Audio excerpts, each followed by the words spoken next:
with me. I tried to call my cousin on my mom's side to tell on him what he's doing or whatever. He took my phone away. For a girl child, her first love is usually her father, and little girls usually look up to their daddy for protection, for love and security. At least that is the world I grew up in. That is what I know. But that's not the story for this little girl. Her father, a man who was supposed to protect her and show her the first way she is supposed to be treated as a lady and a woman, failed her.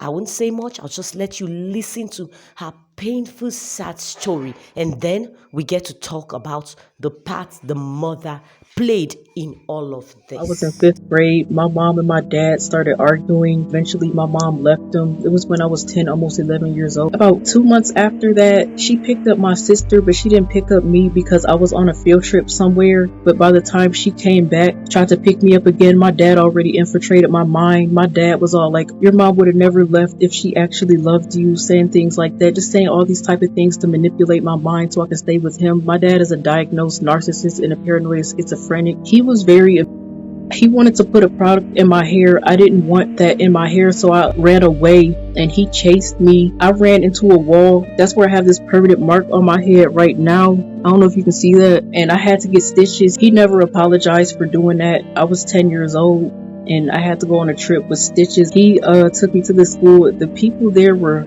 horrible. I was facing and all of that when I was 14 years old. The way he dealt with it was very horrid. I was feeling when I was 14 years old because I was getting bullied so badly by an individual.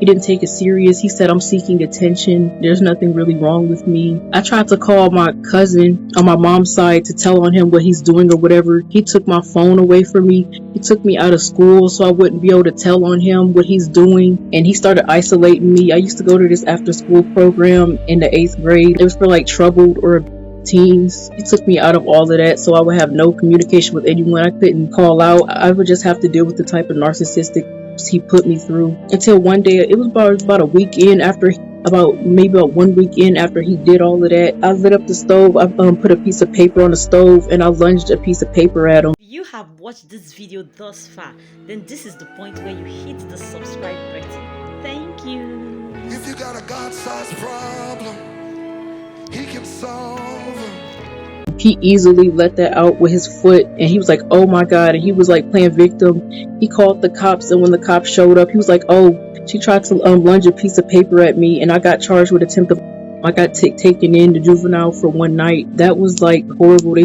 searched me. I was only 14 years old. All of that. Nobody listened to me. That my dad was that was basically him showing me punishment for trying to stick up for myself or like try to tell on him. I was back in the same school where they were like really just bad people. He asked me, what's all in your bag? He was like, oh, take that pencil box out. I was like, why?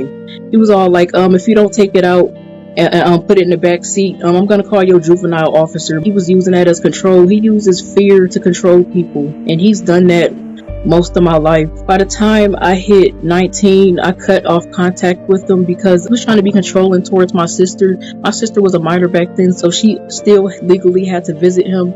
I went there with her, even though I was a legal adult. I was 19. I wanted to be there in case he was being in any type of way or anything, kind of be there to protect her, kind of be her backbone or whatever the case may be. By the time I hit 22, I got back into contact with him. I had an ex-boyfriend who was all like, why don't you call your dad, get back in contact with him? It went good for like 2 years after I turned 22 years old until recently. Now it happened February 12th. He finally got that off of my record, the attempt of, even though it was really his fault and he exaggerated the situation.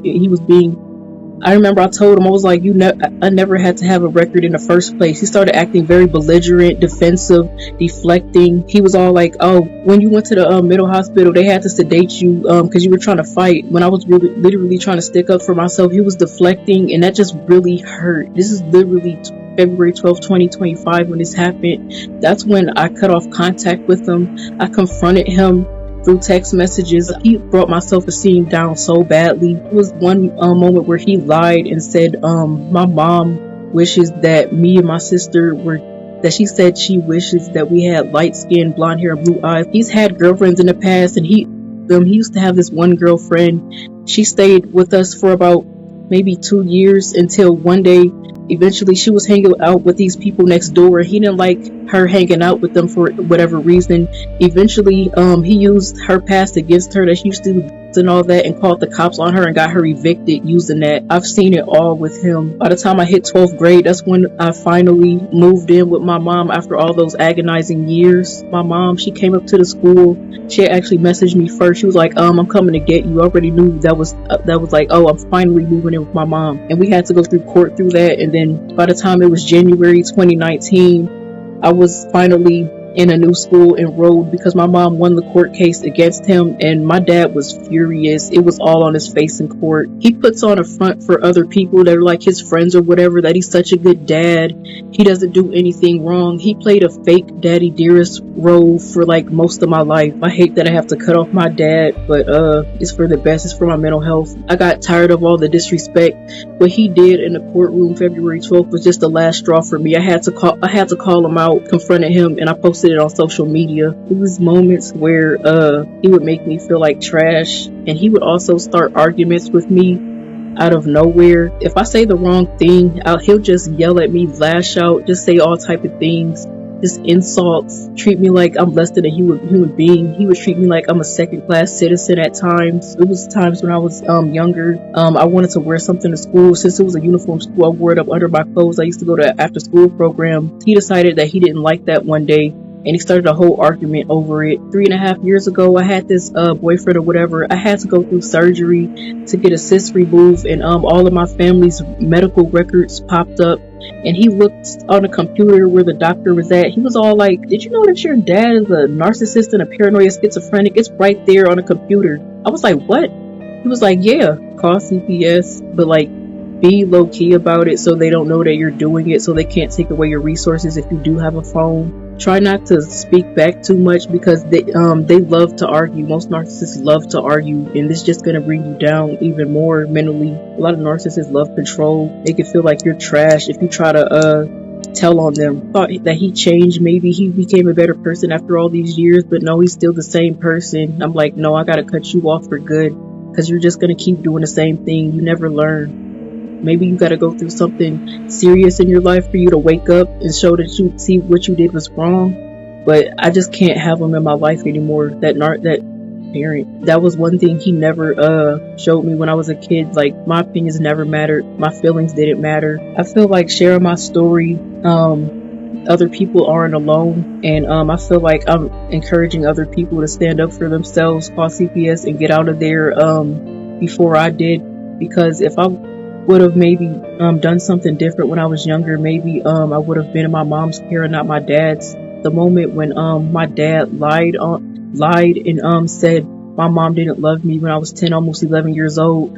When the courts asked both me and my sister which parent did we want to live with, my sister said my mom. I said my dad because my dad was infiltrating my mind, saying my mom didn't love me if she would have stayed, if she loved me. I want to tell people that it's never their fault why the parents treat you that way. It's something in their mind. It's never your fault. It's theirs. You're a kid. Like, what are you supposed to do? When a parent brings you into this world, they're supposed to treat their child the way they want to be treated. They're supposed to treat their child with dignity, respect, to stick up for themselves, not tear them down, not say things about them that hurt them, not say things that make them feel less than, make them feel inadequate, taking things away from them for their whatever weird control they have in their minds. My goals now is to be a fashion social media influencer. It's a lot of things I have in mind that I want to do. Yes, you do not bring a child into this world and become their terror.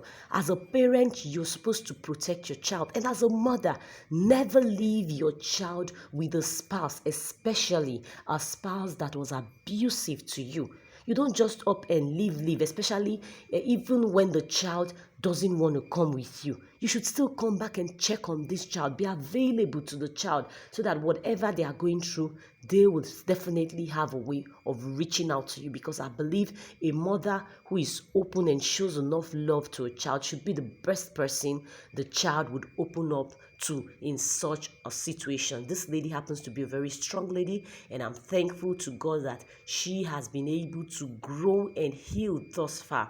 I pray that God strengthens her and even beyond where she has come. You have watched this video thus far, then this is the point where you hit the subscribe button. Thank you. you. If you got a God-sized problem, he can solve